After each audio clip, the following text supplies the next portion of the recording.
Welcome back, men.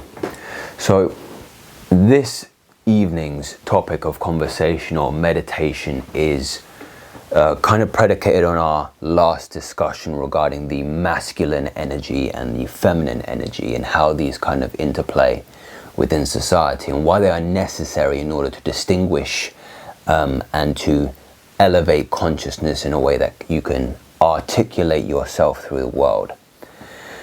I think this next part is going to be of interest to you because men are losing the ability to discover and refine the masculine energy in today's elaborate society.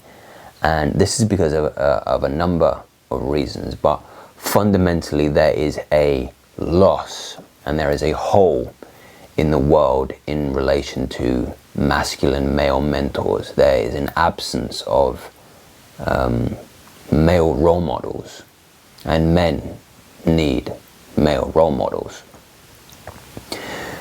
And like I say, this is off the back of last week's video, so if you want to kind of catch up, and I'll refer you to last week's video, but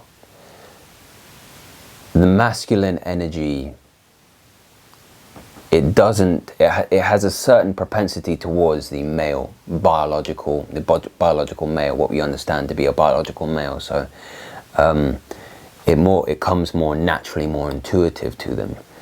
So when we are going to be discussing things like men being forced out of the house in, divorce settlements, because it's typically the women who get the children, it's not the men, it's men who are being excluded from the house, it's men who are getting, being economically castrated.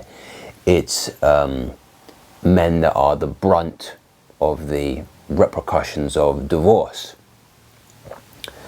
And when that happens, when men are being taken out of the household and there is a lack of that biological male, that natural masculine energy, we start to see an imbalance. We start to see the rise of effeminacy in men, especially young boys, because young boys need men. They need men to intuit their way. They need to figure out how to move through the world in relation to what they are, because men and women are different. Don't get coaxed into this this culturally level world where everybody's the same.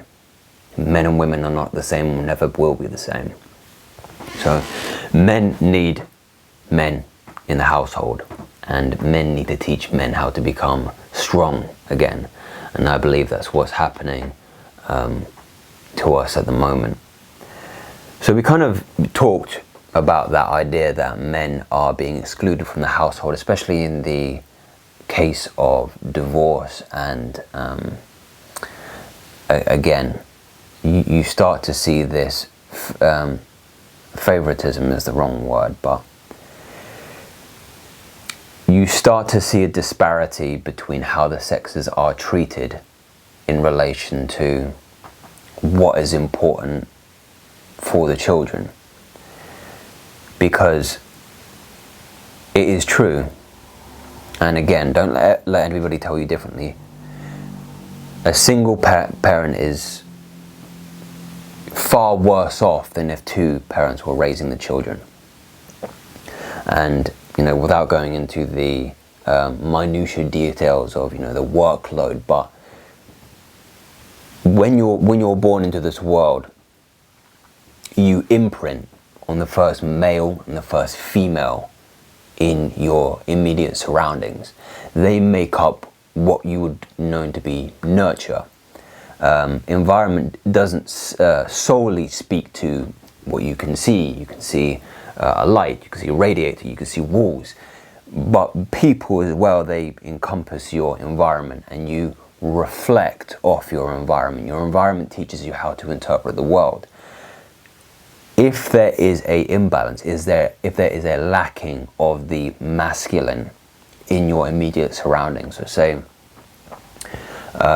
again, and this is going into another of another tangent, but it is similar, but men, absent fathers leaving the household. Maybe you are 2, 3, maybe your father left you when you were quite young, but the psychological repercussions of an event like that, not having a reference point for what the masculine is in the world, because that's what they are. They're a reference point.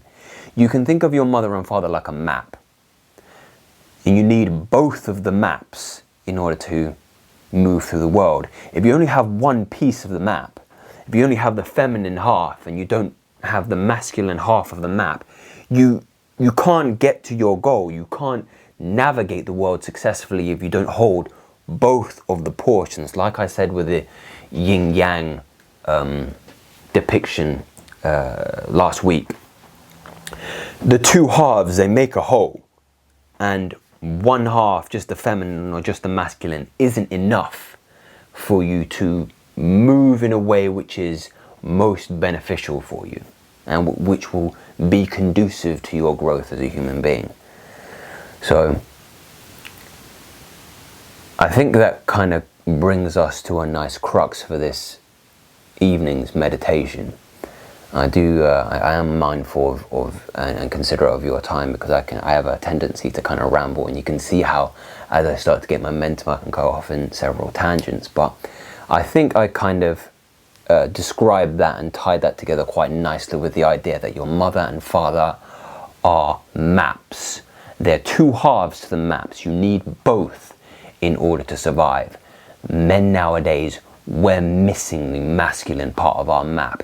They are present in the cultural favoritism for women to have custody over children, and they are instilled in absent fathers from childhood. And there are a myriad of other reasons which we will explore intensely, but off the top of this evening's meditation, those two really come to mind. And I would encourage you, if you know you are missing the masculine map, to seek out strong men, strong male role models, which can be found in, they say a mentor will normally be revealed to you over time, and I believe that is true, but do not be discouraged in the fact that you can find the masculine male map online videos. I encourage you to get a mentor or a coach if that is also something that you feel is greatly missing from your life. Men's clubs, very, very good to start building that map. So joining football teams or wrestling teams or martial arts is another excellent way to ingratiate yourself into starting to rediscover the map to the mature masculine. And I think we'll end on that note. So remember to, if you like being part of the conversation, to like, subscribe, and check out my more commercial videos, which are kind of predicated on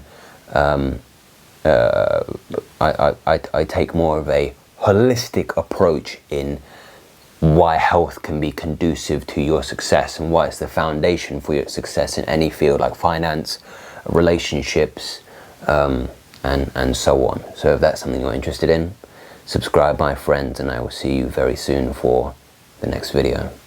Be well.